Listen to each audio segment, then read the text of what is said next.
Tarin lay in her cold bunk in the female quarters on floor 97 of the Narinka Urbanopolis. Her quarters had limited heating, certainly not enough to keep the frigid temperatures of Galadur from permeating the thin walls of the indentured workers' quarters.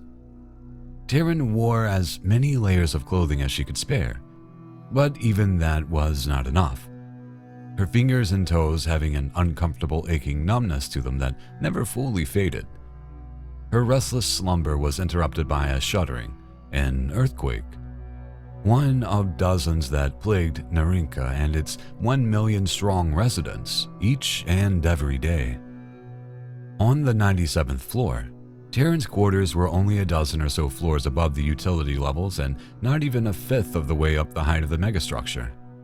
At this level, the shuddering of the earthquakes were mildly perilous in their intensity. The indentured, deemed by the hegemony not sufficiently valuable an asset to justify the dampener compensators enjoyed by the residents and citizens living in the upper levels.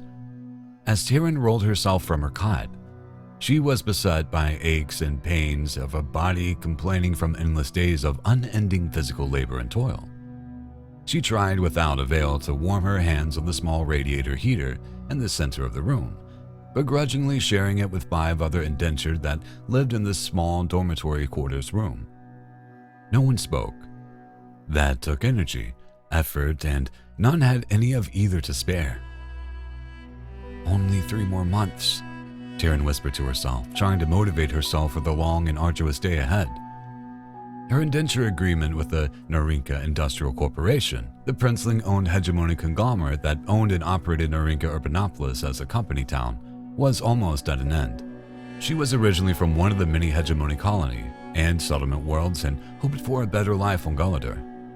The throne world wasn't a great place to call home, but even if the food, clothing, and shelter were of questionable quality, its supply was not, and that certainly of the bare essentials was of immense value to those that called the Diaspora home.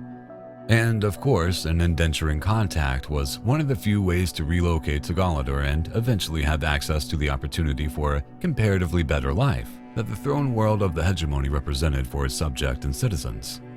Her musings were broken by a tinny, crackling buzz from a small horn-shaped speaker mounted in the upper corner of the dormitory room.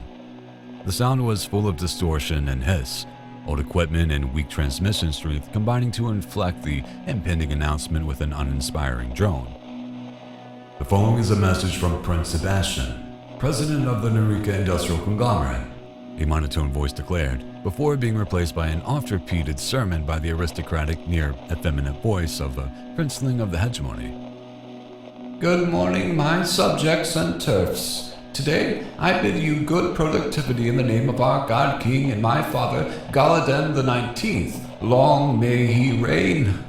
Remember that each day you labor and toil, you do so not just for yourselves and for your future, but also for our King and Emperor, the one and true ruler of mankind.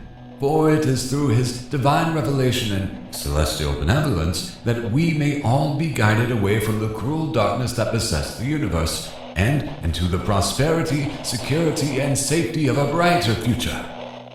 The pre-recorded message has played 6 days a week over Tarin's 5-year indenture term, and is all but ignored by the dormitory occupants, the sound by now serving only as a makeshift warning alarm to those who oversleep.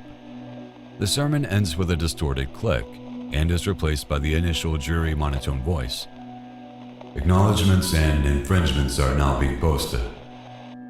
And with the end of the announcement, a small slip of perforated card is ejected from a slot in the door of the room. One of Tarin's bunkmates, a tall, wiry woman called Piska, walks over and collects up the card from the floor with little revelry. The announcement card never heralded good news and served only as a harbinger of further burden and punishment. This day was no exception. With a forlorn and sorrowful expression, Piska hands Tarin the card. There, in the harsh red, dotted font of the hegemony was a simple message. Indentured Tarin Schmidt, contract number 27.297.PT. Minor infringement notice. Production quotas unmet. 3 months added.